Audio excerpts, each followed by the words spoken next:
So I'm gonna do a so I'm gonna do a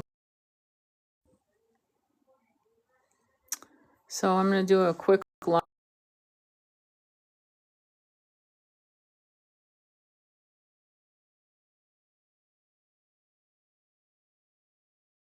And so I'm gonna wait. Om Namah Shivaya.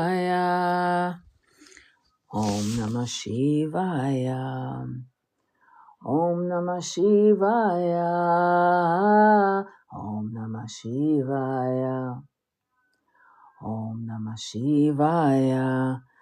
All right, so we're gonna do a live on a woman's instinct, a mother's instinct. And when I say mother, I'm specific. I mean a woman who has nurturing instincts, who loves her children, whether she had them through her womb or not women who I would call breeders. So I'm talking about mothers. So a mother's instinct. You don't have to have pushed these beautiful souls into the world to be a mother. Sometimes women will never have children and they are more of a mother than these women thinking that, being pregnant for 7, 9 months, whatever, is a flex. It's not enough. So we're going to be talking about the corrupt system of family courts. We're going to be talking about energy and why many people are being challenged right now in 3D. Again, people keep grabbing onto their logical mind, their PhDs, their masters, their bachelors in psychology, in law, in architecture, as if this is a flex. It's not. And I think this is the problem that we're having, or rather, these people are having as the 3D world is collapsing. The 3D world is collapsing because it cannot and will not sustain itself under this system any longer. I know most of you can't handle it any longer either. So I don't know what the resistance would be. But what I will say and what I will give you as mothers and fathers, because there are fathers out there who raise their kids as single fathers, as many of you also as mothers, or if you're lucky in a marriage, in a partnership of some kind. But what I'm going to say to you is this. If you are put in a situation where you have an IEP, which is an individual educational plan in a public school, in a private school, if you are put in a situation in family court, no is fucking no. It's not maybe because you have a PhD. It's not maybe because you're a judge. It's not maybe because you're an attorney. It's no. It's not maybe because you're a superintendent, a teacher, a school psychologist. No means no. And this is something that mothers and fathers are going to have to really embrace. That means you dig your heel and you bring them back to the center of the question of what is basically harming your child through their supposed solution. Here, let me put it this way to you. When you let other people make decisions about your kid, you will live those decisions way after they're out of the picture. In fact, if you went up to them 20 years after they've made their little decisions on your kid, they won't remember you, your name, your child's name, none of it. Have I said that in front of a judge? I sure in the fuck have. Your decision will impact my child long after you're gone, and I will be sitting with the results of those decisions when this person is 18, 20, 30, 40, however long I get to live to see it. But you will be long gone. And if you could actually hold on to that energy and that attitude of defiance, you'll do well, because you will be directed to the right solutions that you need to grab for your child, to protect your child, to advocate for your child, to do whatever you need to do for your child. The family courts are fucking corrupt. And we know this, and this is why the Menendez case came back into the fore and became viral again, because, again, thanking the TikTok brigade for making it go viral again.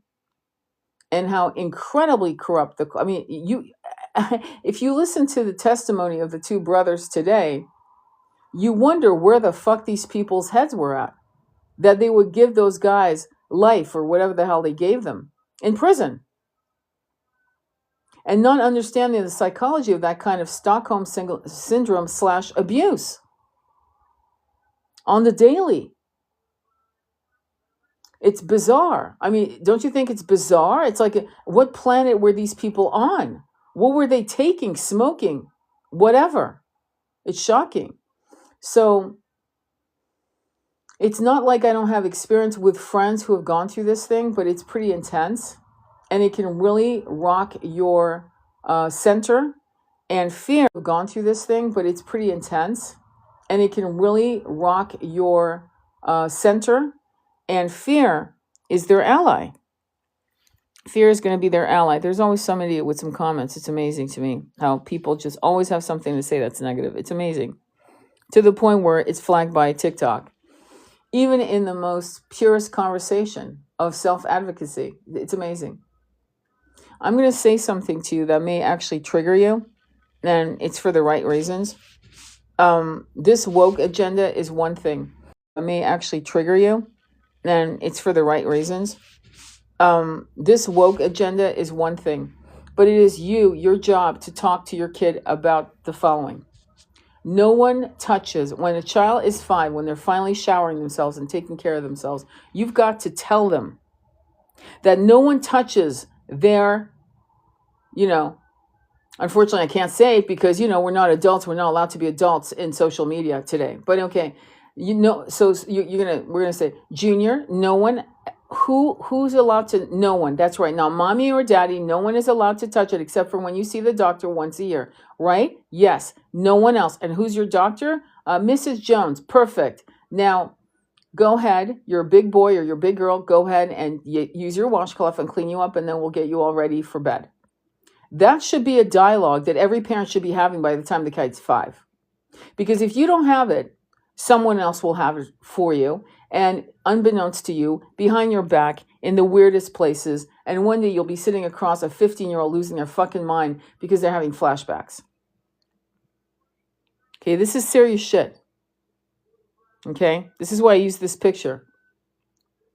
Because you need to really realize that it doesn't matter if you come off a bit crazy.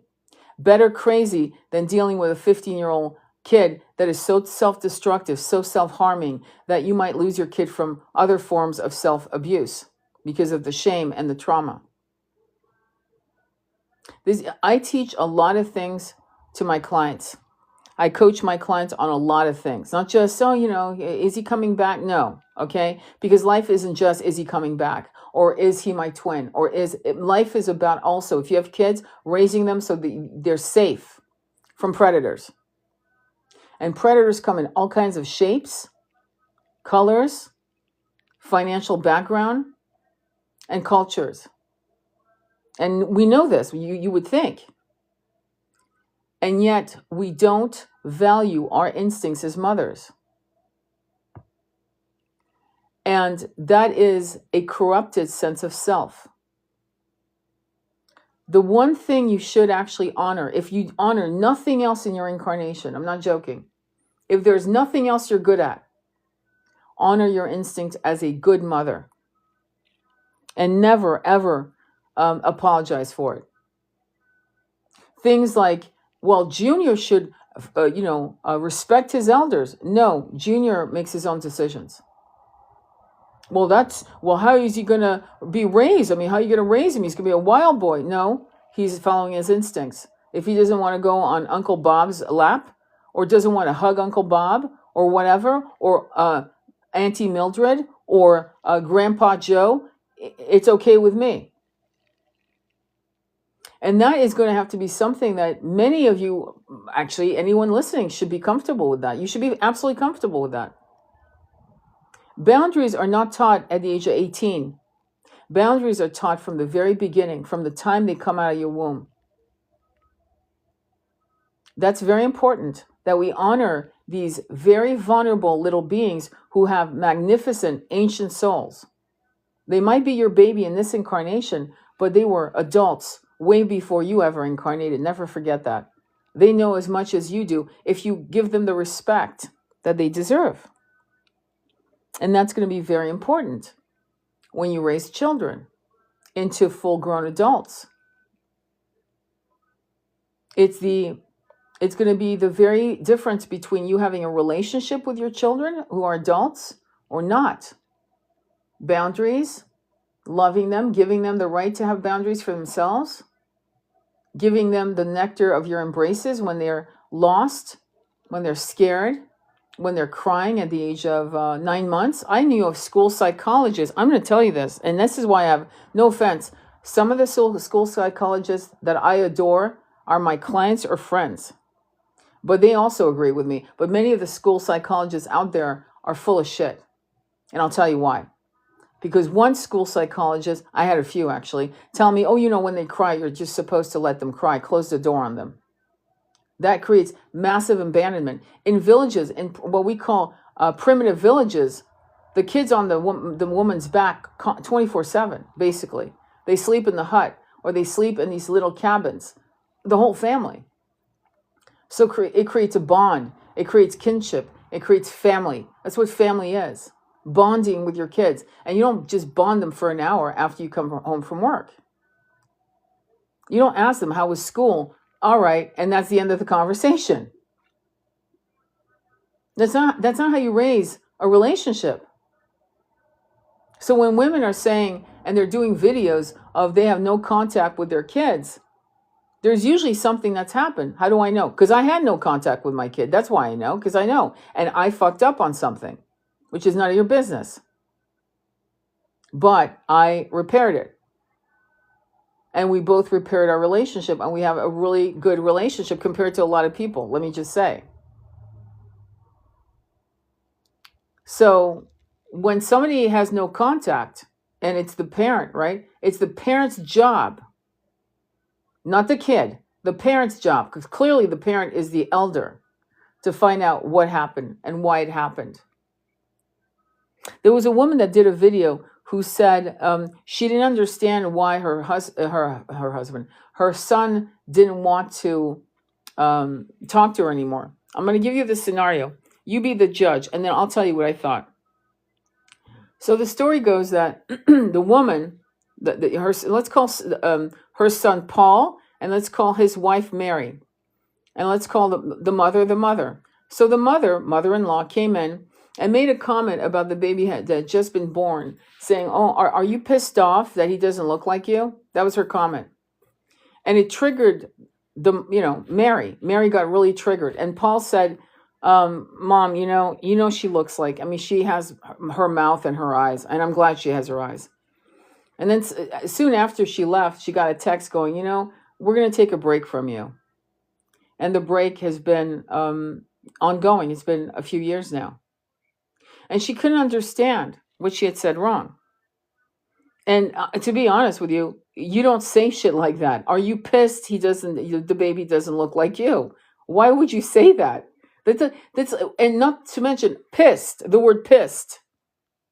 The tone, pissed. Are you pissed? The baby doesn't look like you. As a mother-in-law, I hope to one day be a future mother-in-law. That's the last thing I would say. The only thing I would say, the baby is the best of you. My God, he's so gorgeous, and she's so gorgeous. Oh my God, I'm so lucky. Oh my God, they're all going to be, jealous of us. We're such a beautiful family. Or any kind of compliment that supports a new mom. A new mom.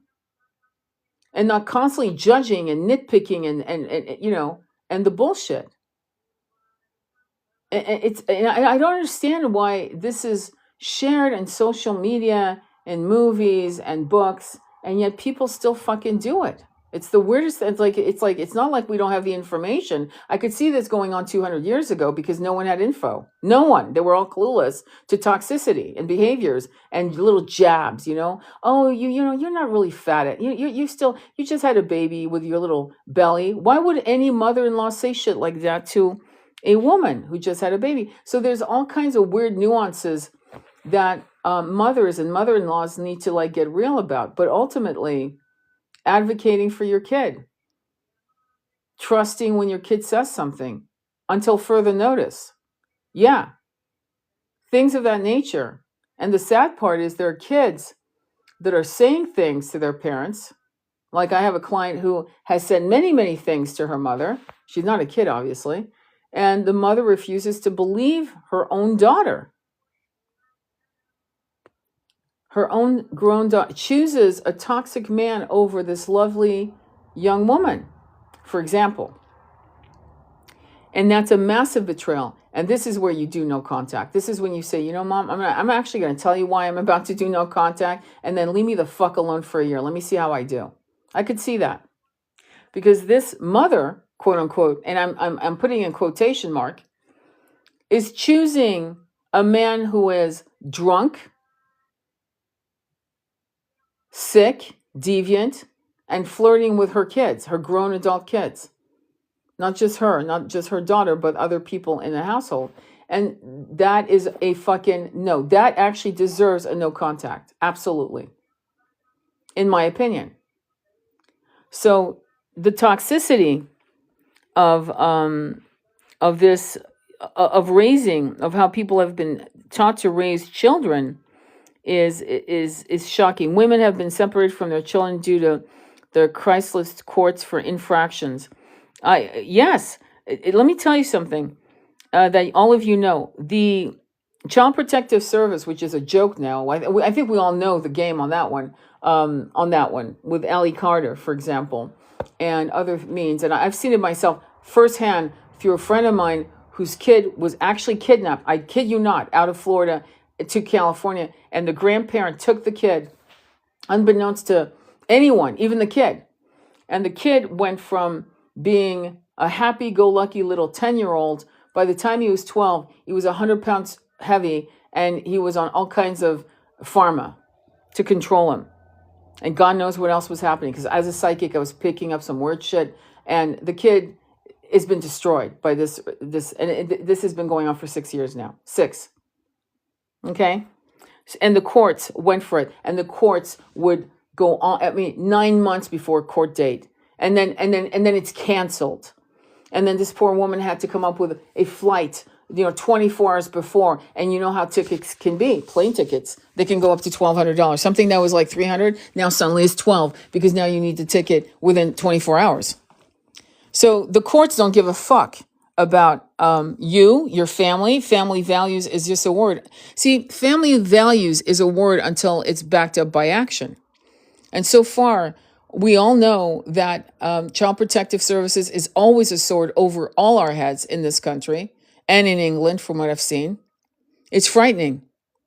It's actually frightening. There are other parts of the world, like I'm going to come up with Norway, from what I've heard from a friend who actually fosters kids, and they seem to be within the realms of come up with Norway, from what I've heard from a friend who actually fosters kids, and they seem to be within the realms of reason. We are unreasonable as a country. So there are multiple things that need to be thrown over. I'm thinking of Yeshua kicking turning over the merchants' tables. We need to turn over a lot of shit. And if it's happening to you and you just want to be a nobody in the game, maybe you're being asked to be somebody. Maybe you're being asked to, literally kick the tables over and say, no, I don't want that psychologist to test my kid. No, I don't like him. I've done some research. He's fucking crazy. I don't want him. I'll give you, here are 3 names that I like. I want you to choose them. Choose one of them. But this person you're forcing, no. And I have a right to say no. I'm the parent. And you have to stand firm on that truth, because you are the parent. So as a mother or father, your instincts, your intuition, your feelings, I don't care if they tell you, here's my resume, I'm here to assess your kid, or I'm here to help your kid with ABA, applied behavioral analysis, that kind of shit, and you don't like the look of them. Don't try to logically walk yourself out of that first hit. I don't like them. That I don't like them is it. That's it. They're not a fit. You can say, I'm not feeling it. I think you're probably brilliant, but I'm not feeling it. Thank you for coming by, and have a good day. And that's it. And I'm not joking. Have I done that? Yes. Yes, I have. Because ultimately, you don't want to be forced into a situation you'll regret. like reports that are unfair about you, things of that nature, issues that come up that are lies. Don't think people like that don't lie. They do. Or sometimes it's not that they even lie. Again, I took a lot of classes in the university and I saw reports that should have been templates just to give you the beginnings that were recycled with only the names changed on those reports. And it was obvious because sometimes people fuck up and forget to remove the age of the child, which your kid's 8, and on the report it says 10 clearly, and it's not a typo because the whole report is erroneous. So you really have to like know your shit. And yeah, you're gonna have to put on your paralegal hat. Is it a pain in the ass while you're doing a 9 to 5? You're damn right it is. It's fucking a pain in the ass. And they do it on purpose to wear you down. That's the whole purpose. They want to wear you down. They want you to say yes to anything. Because then they don't have to really make any efforts. Next case, they don't care. And that's going to be important. My mama bear instincts will always come out for my foster son. Absolutely. And I know you're an amazing, I mean, this child is so blessed, it's beyond belief. The state gets $12,000 a child to get the child away from its parents. So they're running a slave auction. Okay, because that's what that is. See, when the kid is 12 grand, when there's a value to a human being, I don't care what you call it, but that's slavery. Now, it's interesting too, because kids who are starving, emaciated, and I've been reading cases for a long time, not because I'm into bad news, but I would come across it on the internet. Like I remember this little black African-American boy who died at 5 from starvation. And CPS kept being called. The schools even were calling, and they would not do shit. They finally interviewed the kids who were also part of the household, and they heard horror stories. I won't even talk about them, of how that kid was abused emotionally, mentally, and yes, physically. And he died. You'll hear former CPS workers right here on TikTok talk about this why they quit, why they quit. That's the problem. So if you've got good people quitting and you're left with the deviant and the ragged, then what does that tell you? You need to form groups and parent coalitions. Fuck, what is it called? The PTA. Fuck PTA. What you want to do is special ed. Unfortunately, we have a lot more kids on special ed than we've ever had before, or special needs kids not in special ed, or you better form coalitions. This is what I mean by community, my friend. Community. I remember going to an IEP, and one of my sisters, she has 2 kids who are nonverbal autistic, came to a meeting with me to support me emotionally. This is what you're supposed to do for each other. You understand? And you need to be the bad cop. Not rude. Don't call people names, but have your facts. And even code law if you have to. And also sometimes the situation is this is not the right school, this is not the right situation, or and also I'm going to give you another one, and this is going to be hard. Sometimes it's about changing environments. Some states are not good. Alabama is infamous for special ed. Infamous. At least it was in 2000. New York, upstate New York, and New Jersey, I remember reading about how they did not have special ed. They had support teams that would go into the classroom to support the kids that needed a little more help, a little more redirection, right? But special ed, I've never heard a person that went into special ed as a grown adult, because I met them. I met a lot of Asperger's in my art classes. There were a lot of undiagnosed Asperger's at Caltech that one of my friends who was a clinical psychologist was testing, and they were like, oh my God, that explains everything now. Now I understand myself, It's just, a different way of thinking, of processing. There's nothing wrong. There's no deficit to being Asperger's or to having the ADHD, in my humble opinion. There's no problem. It's just a wonderful difference that can act as a catalyst for massive new ways of co-creation. This is why the telepathy tapes are finally blowing up the internet, because people are rethinking what many of us knew. I'm just going to say, we've been banging that drum for like 20 fucking years. That these kids were not less than. They were treated like they were nothing, but they were not less than. And due to the fact that there was this incredible arrogance of these supposed experts that have gone to college to learn this shit, while people like you and me in the trenches of parenting knew better, is outrageous, really, in my opinion. This is why many of us turn to homeschooling, because at least we would have parents who understood how their child learned.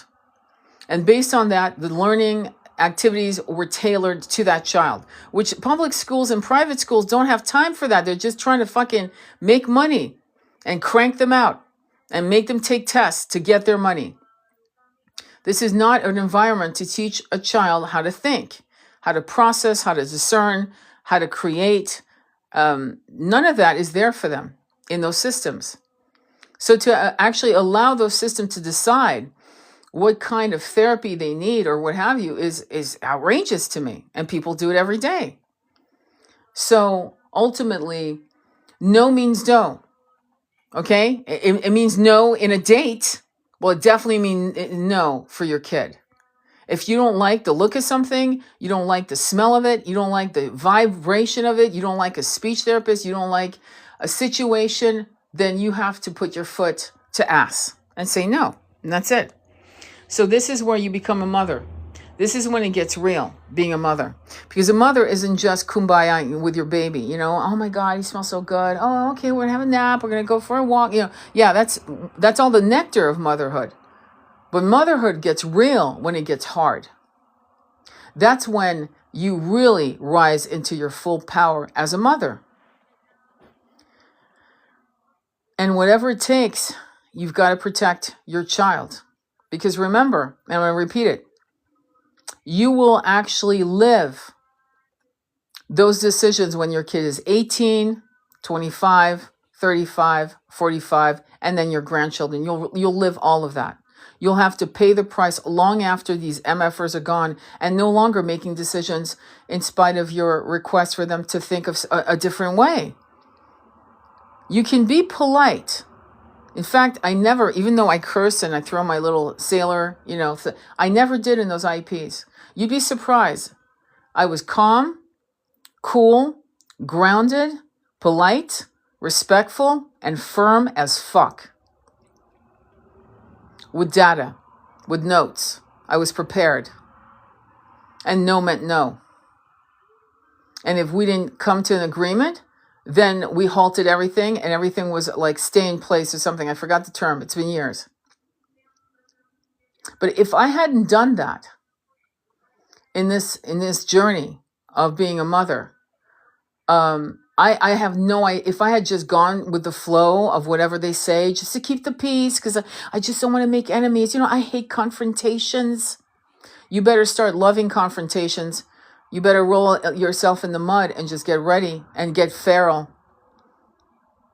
And yet you can still come out looking elegant. I can't tell you how many times these people would hug me. I would bring tears to their eyes. And in every meeting, I would bring a photo of my son. And they each got a fucking copy because I wanted to know and I wanted them to know. And I had one framed right on the fucking middle of that table to let them know we're not talking about a widget here. This is not number 1, 2, 3, 4, 5. This is a fucking human being we're talking about. In every meeting, in every situation, even in front of judges. So this is what we need to be as parents. And I still made mistakes. In spite of all that, you're still going to fuck up. And you have to own it and then repair it. I fucked up doing X, Y, and Z in detail. And I'm so sorry because I should have done A, B, C instead. And that's how you parent children. That's how you should parent children. And museums, going on outings. He was into hockey and that was it. Hockey. Okay, and then he was into gymnastics, and that was it, just gymnastics. I see parents running around like there's this and there's that and there's this act. No, take him to museums, fucking museums, botanical museums, art, architecture, hiking, woods, beaches. Play board games with them. Interact with them. Talk to them. Read to them every day. Every fucking day, read to them. Until one day they grab the book out of your hand and they're like 13, 14 going, I got this, Mom. Thank you, though. Does that make sense? And that's how you have these relationships. I mean, I'm listening to women who are like, I don't know, they've got 7 and 8 year olds saying, I don't feel connected to my kid. And I'm like, what? What? 7? 5 and 7 or 8 and 9? You don't feel connected to your kids? What the fuck are you doing every day with your kids? Yeah, there'll be no contact. I'll guarantee when those kids are old enough to figure it out, she will not hear from her kids for probably decades. It'll be a situation of call me when she's dead in a hospice care facility. It's intense, isn't it? It's intense to fucking raise kids. It's not easy. But taking them to museums, my mother, and it's probably because my mother taught, when I lived in Paris in the late 60s, very early 70s, we would go to the Louvre Museum 3 times a week. I would see La Joconde, the Mona Lisa, every time, and I was never impressed. And she had to tell me why it was famous. And do you know why it's famous? Because when you crouch on the left or to the side or the middle, her eyes follow you. That's why. Optical illusion. That's why she's famous. Certainly, it wasn't anything like Latour could paint. But at 8 years old, I had opinions about art. Because she would take me. Latour could paint. But at 8 years old, I had opinions about art. Because she would take me to the museum 3 times a week. And I remember when we lived in Pasadena, California, there were 2 museums, the Huntington Botanical Museum, which is incredible, and the Norton Simon. And we would go 3 to 4 times a week. I kid you not. He grew up in museums. He grew up in nature.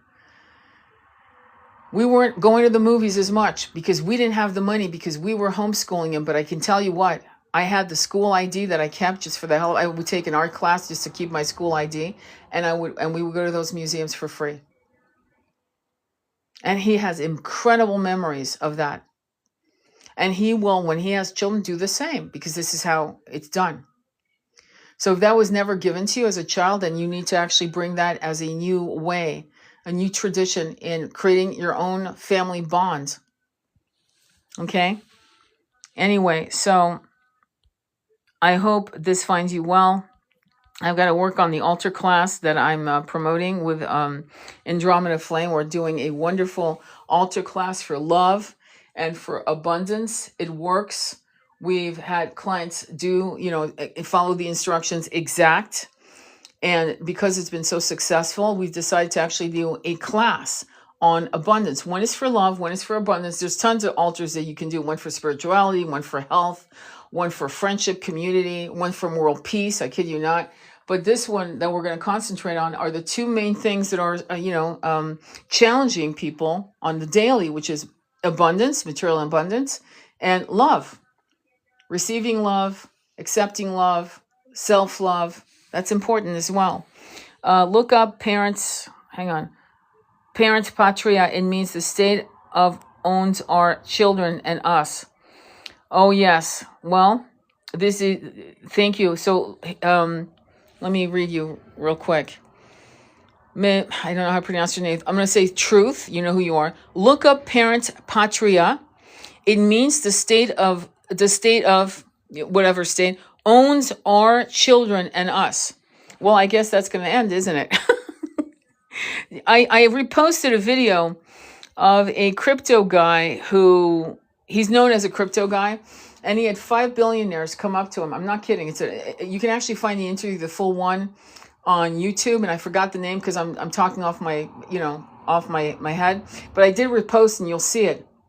And he said that they were asking him, "What do we do? What do we do? How do we make sure our wealth is going to be okay?" Because they know the collapse is coming, right? And the collapse meaning 3D into 5D, and he said, well, I don't know. What are you afraid of? Well, what's going to happen to us, how they're going to see us, meaning us, how we're going to see them. He said, well, it would be good if you treated them well, especially the people that you have hired, like your chauffeurs, your driver, maybe. And I swear to God, that's what he said. He said, maybe pay for their, their daughter's bar mitzvah, or that's exactly what he said. And they all laughed, and, he said, do nice things now so that when the shit hits the fan, they'll be more likely to be your ally, not your enemy. I thought that was wild. that the 1% is already thinking in the most negative way about what's going to happen because and then somebody else sent us a video in our group, and I'll address it in a minute. It's really interesting too.